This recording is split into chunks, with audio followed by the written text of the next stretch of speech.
Mr. Speaker, members of the esteemed chamber,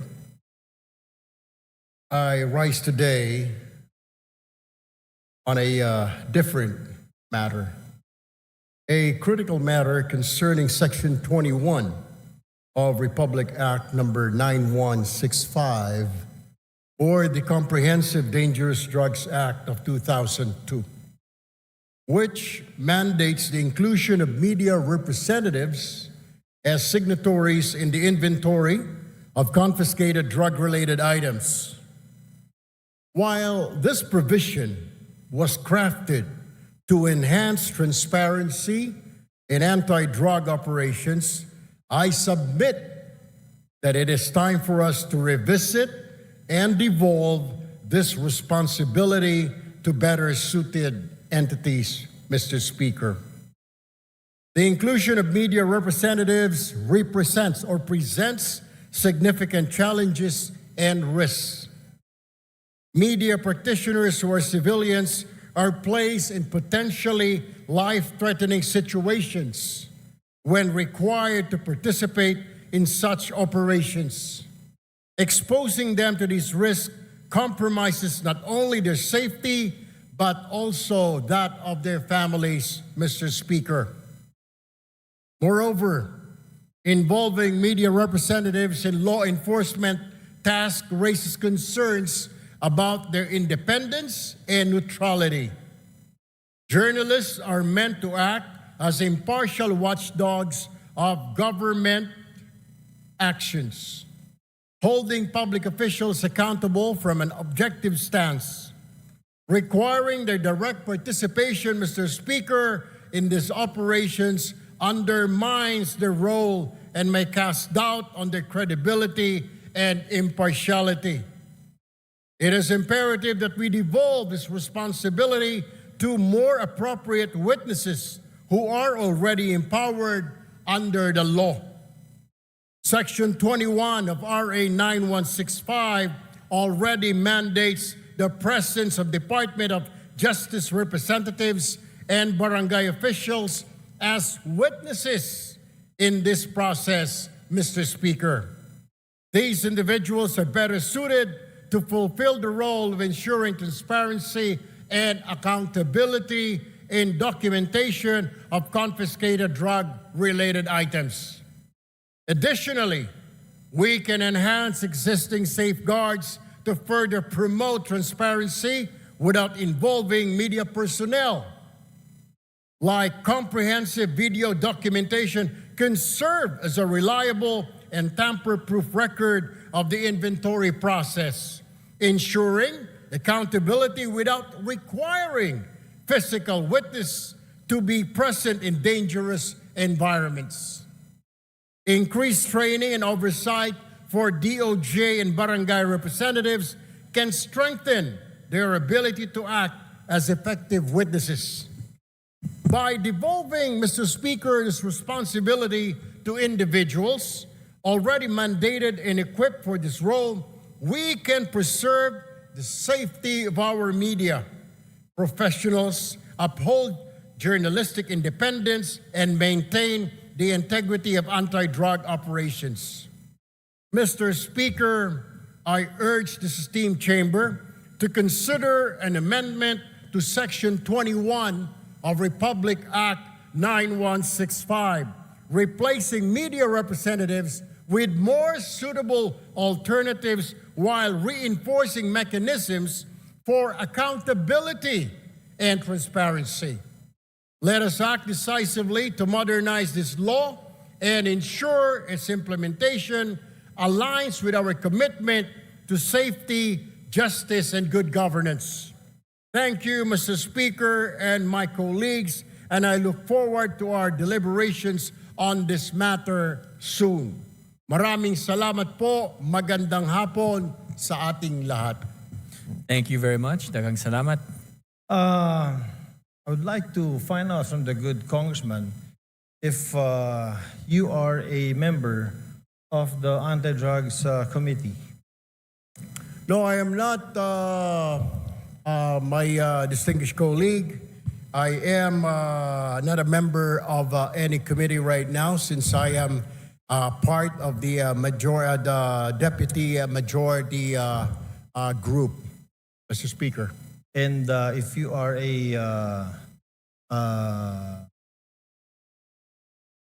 what were you again, Mr. Speaker? Deputy Majority Floor Leader, Mr. Speaker. Deputy Majority Floor Leader.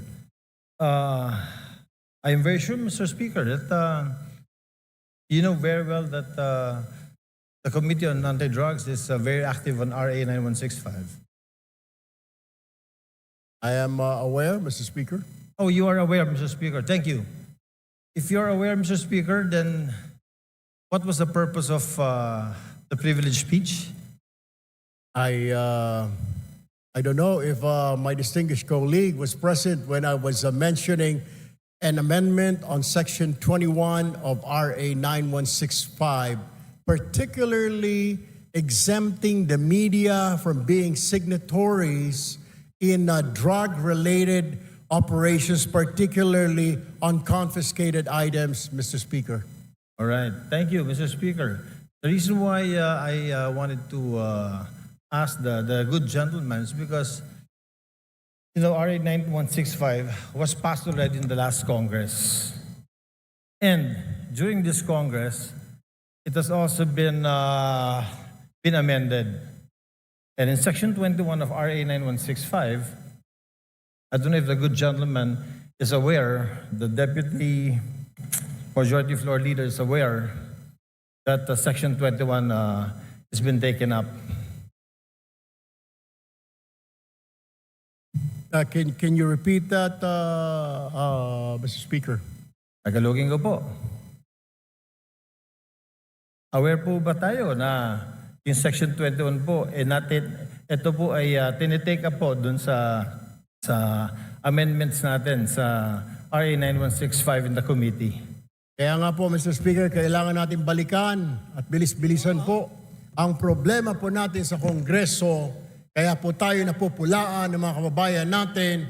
Napakarami natin mga batas na kailangang ayusin, subalit hindi po naaayos, kaya kailangan po natin bilis-bilisan. Kung ito po ay na-take up, sana po ay bilisan pa para kaagad po ito ay ma-review at magawan po natin ang paraan dahil ito po ay kahilingan ng mga kasamahan po ng ating Fourth Estate, Mr. Speaker. Tama po.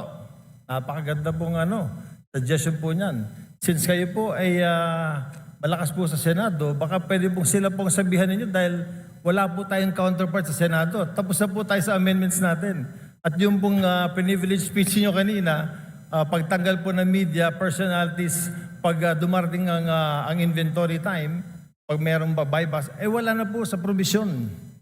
Pagdating ho natin doon, Mr. Speaker, we will do that. But for now, we really have to look into this, maybe push on and convince our counterparts in the Senate to pass this law immediately. Matatagalan pa po tayo kasi dadaan pa po tayo ng eleksyon. Pag hinintay po natin na umabot kayo ng Senado, ay isang taon na naman po yun. Congratulations po at inamin nyo na talagang panalo na kayo sa Senado. I'm very happy that a colleague of ours will be in the Senate soon.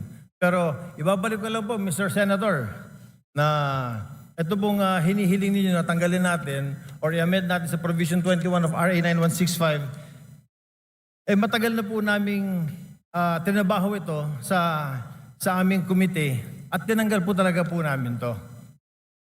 Ang tanging hiling namin, katulad din ng hinihiling ninyo, sana nga po mapabilis natin ito sa Senado. Dahil sa Senado po, hindi ko alam, pero baka pwedeng kayo na po ang magsalita. Baka pwedeng kayo na mag-privilege speech, pakisabi na bilis-bilisan po para itong hinihiling natin na ma-amend itong Section 21 ay matapos na. Alam niyo ho, I will just have to correct my colleague. Hindi pa po ako senador, Your Honor.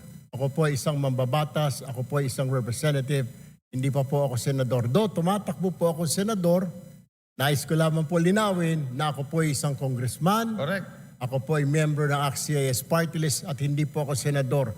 Baka ang inyo pong ibig sabihin, yung aking po nakatatandang kahuya po, siya po yung senador. Pangalawa, Kaya ako nga po pinapabilis-bilisan para marinig po tayo sa Senado.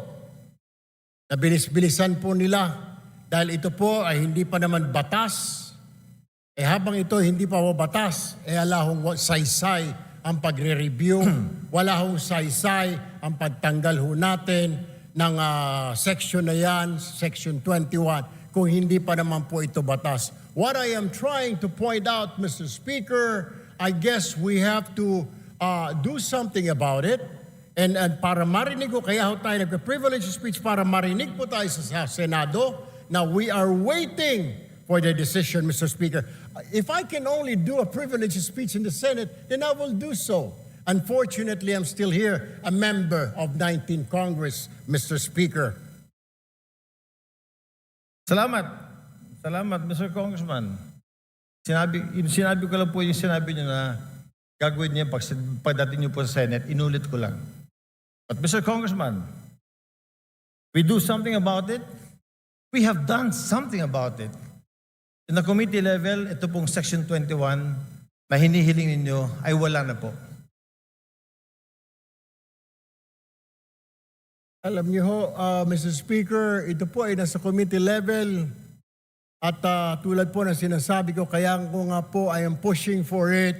Bilis-bilisan po natin. Marami po tayo mga batas na pending po ngayon. Hindi lang po itong 9165. Marami pong kailangang revisahin, reviewin.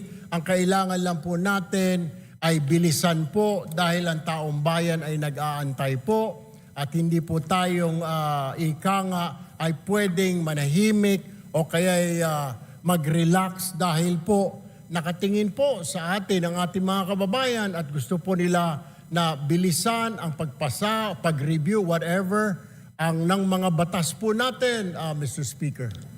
Therefore, Mr. Speaker, I think the correct manifestation should be, since the requested section is to be amended, and it has been replaced already, Mr. Speaker, is that the correct manifestation should be, we request that the Senate should fast-track this House version of RA 9165. That, I think, is the correct manifestation, Mr. Chair.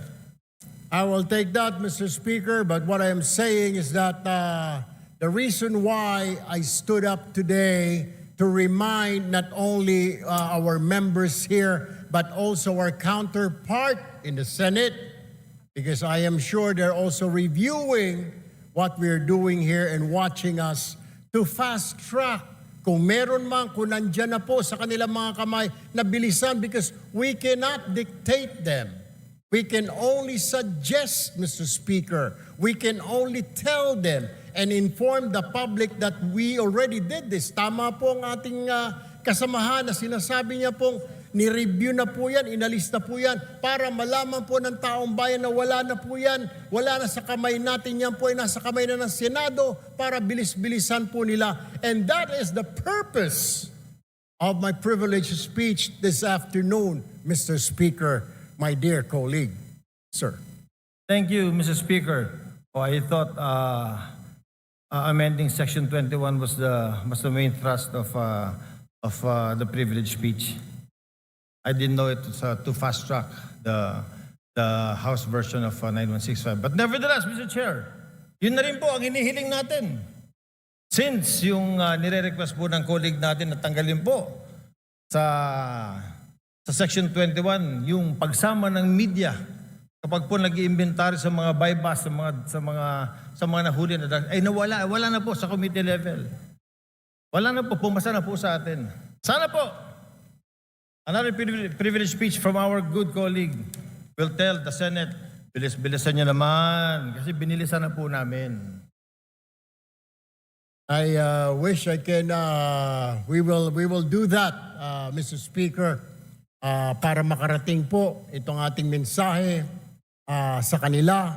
Hindi naman natin pwede sila pong utusan, Mr. Speaker, kundi tayo lamang po ay pwede nating sabihin na nag-aantay po tayo. Kung naipasa na po natin dito sa Kongreso, then ang problema po ay nandoon. I guess we'll have to do or I have to make another privilege speech, Mr. Speaker. We shall await the next privilege speech. Thank you, Mr. Speaker. Thank you, Mr. Congressman. Maraming salamat po. Magandang hapon. Thank you very much.